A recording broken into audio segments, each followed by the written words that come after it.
بسم اللہ الرحمن الرحیم۔ اس وقت ہم مکہ شریف سے نکل کے طائف کی طرف جا رہے ہیں۔ پہلے میں آپ کو کچھ چیزیں دکھانا چاہ رہا ہوں۔ یہ دیکھیں، یہ جو طائف کا علاقہ ہے، عام طور پہ لوگ یہ سمجھتے تھے کہ طائف ایسے ہی ہوگا جیسے ایک شہر سے دوسرے شہر کا راستہ ہوتا ہے، لیکن طائف ہل اسٹیشن ہے۔ آپ چاروں طرف پہاڑ دیکھ رہے ہوں گے، ایک نظر یہ ذرا تھا بھائی پہاڑ دکھائیے ایسے، دیکھیں چاروں طرف جو ہے اس طریقے سے۔ پیچھے کی طرف آپ دیکھیں گے، ادھر پیچھے دکھائیے ذرا، یہ سب دیکھیے کیسے نکیلے پہاڑ ہیں۔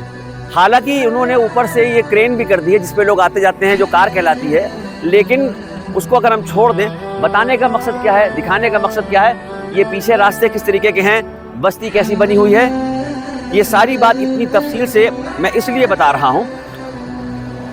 جب بھی کبھی طائف کا ذکر ہوتا ہے، ایمان والے کا دل بھر آتا ہے، ایمان والے کی آنکھوں میں آنسو چھلک آتے ہیں۔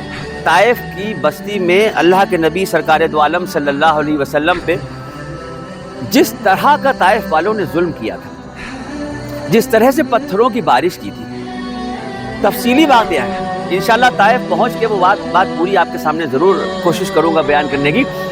میرا دل جو روتا ہے، مجھے جو احساس ہوتا ہے، وہ اس بات کا احساس ہوتا ہے کہ طائف میں جو ظلم ہوا تھا وہ تو تب ہوا تھا جب طائف پہنچ گئے تھے ہمارے نبی سرکار دو عالم صلی اللہ علیہ وسلم۔ میری عقل اس بات کو سوچ کے حیران ہوتی ہے کہ یہ نکیلے اور پتھریلے پہاڑوں کا راستہ طے ہوا ہوگا، یعنی سمجھ میں نہیں آتا کہ وہ لفظ کہاں سے لائیں کہ آج کیسے تیزی نہیں ہے، روڈ صاف ستھرے بنے ہوئے ہیں، کوئی فرق نہیں پڑتا، لیکن اس زمانے میں یہ سڑکیں نہیں تھی، اس زمانے میں یہ کاریں نہیں تھی۔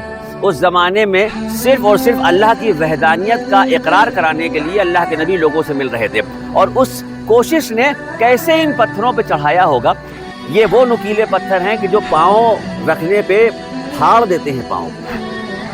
اس طرح کا سفر ہو کے وہاں پہ طے ہوا تھا۔ آئیے آگے چلتے ہیں اور آگے وہاں کے کچھ اور نظر۔ دھنیوں سے کاٹی جاتی تھی، یعنی جو چھت بنائی جاتی تھی تو ایک دیوار اور ایک پلر سے دوسرے پلر پہ دھنیاں لگا دی جاتی تھی، اور ان کے اوپر جو ہے وہ کھجوروں کے جو تنے ہوتے تھے، بڑے بڑے درخت کے جو پتے ہوتے تھے، اس میں اس زمانے کا جو مسالہ ہوتا تھا ملا کے رکھا جاتا تھا۔ لیکن دیکھیے مسالہ آج بھی اگر اب ایسے ہاتھ سے چھڑانا چاہے تو نہیں چھوٹ رہا ہے۔ یہ سیمنٹ نہیں ہے، یہ مورنگ نہیں ہے، یہ اس زمانے کا کرشمہ ہے۔ کس چیز سے یہ در و دیوار بنتے تھے، اس کے اوپر جو ہے کھجور کی چھالیں رکھی ہوتی تھی، اور یہ دیکھیے کیسے خوبصورت نمودار جو ہے وہ یہ دھنی بنی ہوئی ہے۔ آہستہ سے آئیے گا، جو دیگر زینے بنتے تھے ان زینوں پہ بھی آگے جہاں سے زینہ شروع ہوتا تھا، دیکھیے یہ موٹی موٹی لکڑی جو ہے کاٹ کے لگائی جاتی تھی، اور اس لکڑی سے اگلے اسٹیپ کے بیچ میں یہ اس طریقے سے دھنی بنا دی جاتی تھی باقی۔ اور یہ اس لیے بنایا جاتا تھا کہ اندر کوئی گھٹن نہ ہو، سفوکیشن نہ ہو، تاکہ یہاں سے کراس وینٹیلیشن ہوتا ہے۔